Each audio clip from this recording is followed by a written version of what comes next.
What's up? Welcome back to another edition of the Post Fight Show here on the Mandatory. Remember, if you like the content, make sure to hit that like and subscribe button and also follow us on our social media channels. We're at the Mandatory TKO. You can also see in the description where our names are, the ways that you can connect with us as well. And you can find us on the audio side. So if you are listening to this on the audio side, if you got a couple of minutes, leave a rate and review. Also give us a 5-star because those are the things that helps the channel grow. And if you've already done all of that, thank you so much for rocking with us. A lot of people agree with you, Tyrone. Okay, so this fight I was at as Yeah, mentioned. so let's start over there. So Bryan, in Sure. terms of atmosphere, when you were there, what was the vibe like? I heard it was like sold out. We saw it was happening in there. They were playing Tupac Hit 'Em Up in between rounds. And I was like, oh, this is a vibe. What was it like in there? It was crazy. Um, that's the loudest I've heard New York City be for a Puerto Rican fighter since Miguel Cotto's retirement fight in 2017. That's a long time. It also gives you an idea of like the sort of lack of stars from Puerto Rico or representing Puerto Rico. Um, right now, Amanda Serrano's been the biggest one pretty much since Miguel Cotto's retirement or something along those lines. We know it was supposed to be redacted, but he's in prison for obvious reasons. And it looked like a Top Rank was going to build him up to be that guy, but he lost around the time Miguel Cotto retired. I think slightly after I was at that fight. I was going to do a story on him and Christopher Diaz and Jose Pedraza as some big Puerto Rico thing or whatever. And then it just ended up being on Christopher Diaz because, dude lost. Then Jose Pedraza had a meh win. Anyway, last Friday, not last night. Oh, well, technically, actually, last night.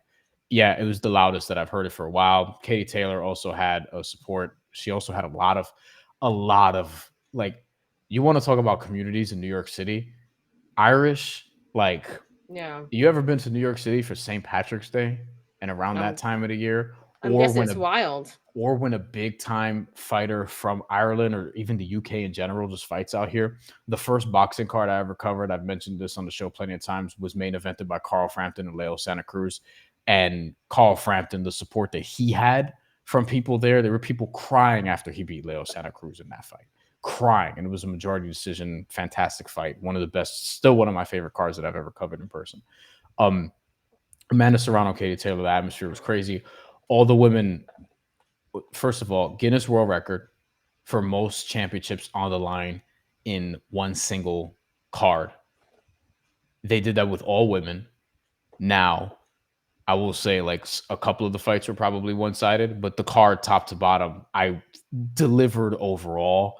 The weakest fight on the card ended up probably being the main event, Yeah. which is interesting, which we'll get to. But, this, ironically for me, was the most one sided of all the fights because I think fight number one had an argument between Katie Taylor and Amanda Serrano for either side.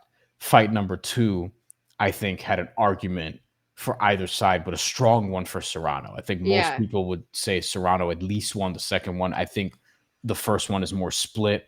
And then the third fight, Katie All Katie Taylor, Taylor. yeah, I thought she won 7 rounds to 3, which is what two of the judges had. I hated Amanda Serrano's game plan. It looked like she was trying to become more of a counterpuncher. She seemed to be struggling to find the range the entire night. So here's my question about that to you, Bryan. Yeah. Why would she change the game plan? Because it seemed to have worked in the last fight. It's just the judges didn't see it that way. Do you feel like she went that route and she was trying to box on the outside as well? Because she was trying to get a different decision? Like, why do you think that she just didn't stick with that game plan? Because it didn't make sense because I think the fans thought she took the second one for sure. But also, even in the first one, it was like, I thought she won the first one. So it's like, why would you go ahead and change your game plan if It, so far that's worked against Katie Taylor? yeah, it didn't make sense to me. Some people joke that she was scared of getting headbutted. I Mm, don't think that's the case, but I mean, why would you be? But like, I don't know. And we talked about how fighters can age from fight to fight. I'm not saying she's shot, but I do think like maybe there was a little bit of an admission there. Like, well, we might look back on it and be like, oh, maybe she couldn't turn it up from a volume standpoint the way that she should have. I thought Katie Taylor did a great job of managing the distance. Like she was getting in and out, very like easily at times. Her speed is she still has some of the fastest hands in boxing at damn near 40 years old, Katie Taylor. Her accuracy was more apparent. I thought Amanda Serrano won rounds 8, 9, and one of the first couple. That's it. 8 and 9 were rounds that Katie Taylor kind of took off.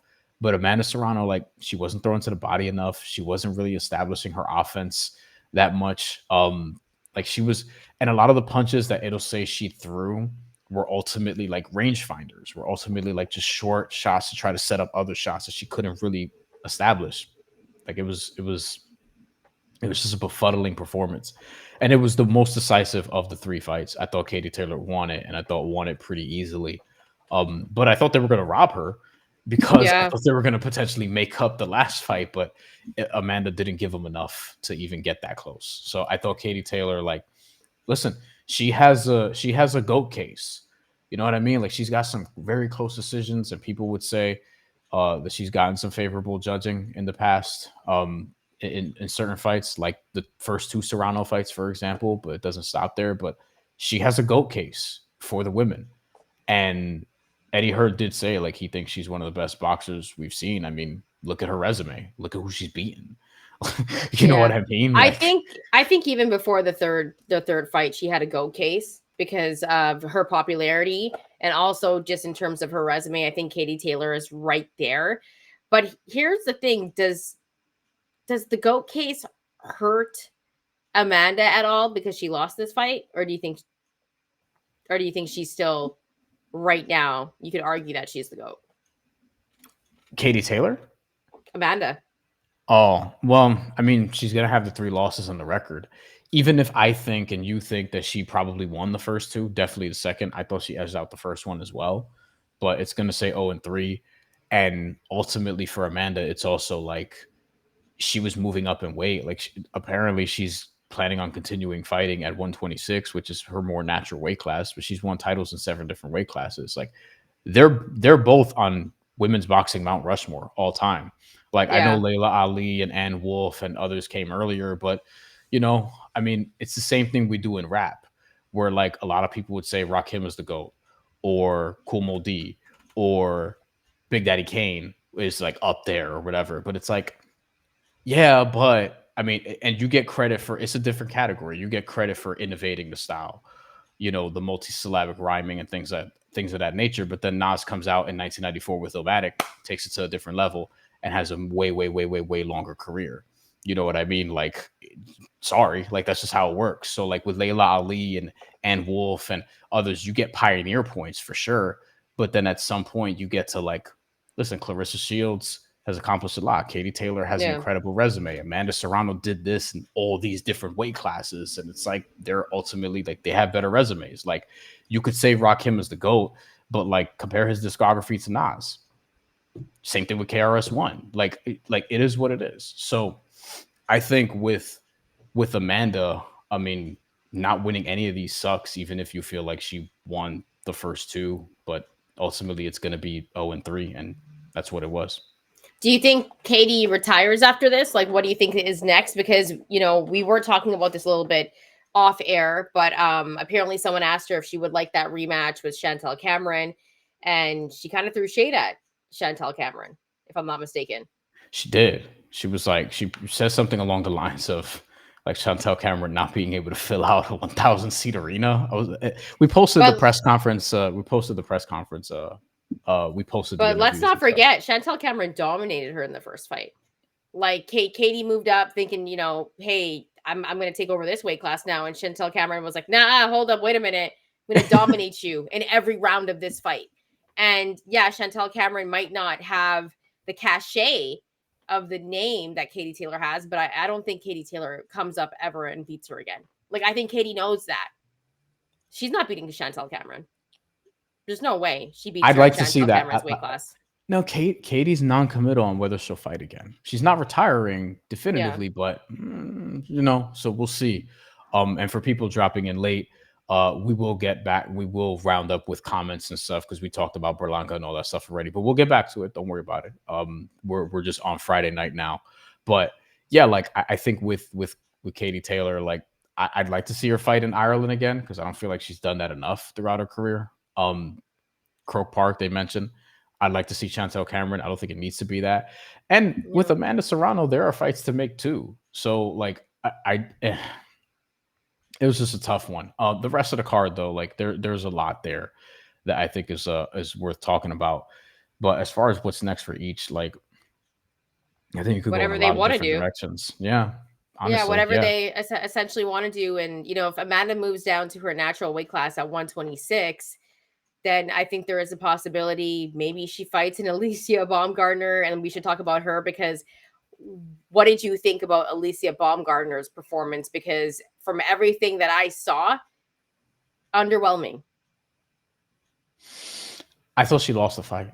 I think a lot of people thought that. I think a lot of people thought that Alicia Baumgardner lost that fight. And here's the thing, she just got pinched for PEDs not too long ago. She hired someone to do the investigation, and it came out that, and then nothing really came out about it. It was really hush hush. Comes back and she's in a performance that she should have won, and she did. On paper she won, but I think a lot of people thought that she lost that fight, Bryan. And you yourself, you were in the building Yeah, when the scorecards got read out. Like, what was the vibe way like? too Like, wide. It was way okay. too wide. Jennifer Miranda, I said it here. I was like, man, I kind of think she's being underrated because she's from Spain and people don't watch boxers from Spain like that. But as somebody who now loves Spain, having been there all of one time, I thought Jennifer Miranda like had a shot to make this interesting. And I thought she won 6 rounds to 4. I was like, what did Alicia Baumgartner do? You know what I mean? In the fight Mm. to warrant 98-92, which is outrageous. 97-93 was, I thought, kind of crazy. Draw, okay, but like I don't see how she won in dominant fashion. Miranda was physical with her and really established her jab early. And she kept landing straight right hands also. Like she was landing some of these punches and it was tricky. And she was pushing the pace and things of that nature. Pulled up the punch stats here. If you're looking at it round by round, again, I always say punch stats not always indicative of how a fight is scored, how a fight goes, not always accurate either, in my opinion. Like for sure, I can remember more than one punch landing in round one from Jennifer Miranda, but they have read one for 16. But if you're looking at it just from a punch stats perspective, Miranda outlands her in round 3, matches her in round 4, outlands her in 6, outlands her in 8, matches her in round 9. And then the accuracy numbers. In totality, by the way, Jennifer Miranda outlands her by one punch, throws a lot more. She was busier. I don't feel like what Alicia Baumgardner landed was like all that impactful. If you look at the power punches here too, jabs 26-24 for Alicia Baumgardner, power punches 55-52 for Jennifer Miranda, only 2.5 percentage points worse. But like you saw how noticeable some of those punches were, and I think it caught Alicia Baumgardner off guard because one, it's been a while. She mentioned this at the press conference. It's been a while since she's fought 10 rounds, so there's that. Two, Derek James, that was new. You got to get accustomed to a new trainer. Takes a minute, and then three, it's also just Jennifer Miranda having like barely any stoppages in her career and then coming in and having a game plan where like she was like the bigger person in there. She dominated in round 8. I thought she was better in round 7, but 6, like a lot of these mid to late rounds, 3, 1, like I gave her 6 rounds in this fight for sure. But I wasn't surprised that Alicia Baumgardner got the win because the fight was giving major Alicia Baumgartner's going to, or Jennifer Miranda's going to get disrespected by the judges' vibes because Alicia Baumgartner is new to MVP and they obviously want to build her into being a bigger star than she already is. So you're on mute. It's getting a Once little bit per late, guys. episode. Once per episode. It didn't happen last episode. It didn't happen last episode. I will say this: the one thing that I noticed was the Derek James thing. Usually, when you get with a new trainer, it's a little bit of an adjustment. You don't see them just like come out and be extremely aggressive. They're, a little bit. And I felt like we saw that with Alicia, but also I don't feel like she was listening to anything Derek James was saying in the corner because they went to it I and saw like some of that too. Yeah. Derek James is giving her some great advice. And Alicia's nodding her head and goes out there and does the complete opposite, is not even listening to him. So I'm like, what is going on here? But that was something that I noticed. But I think this By is the kind way, of Jennifer Miranda technically could fight Amanda Serrano next. And I think that'd be an interesting fight because Jennifer Miranda naturally is a featherweight. So that's another thing. She was moving up in weight.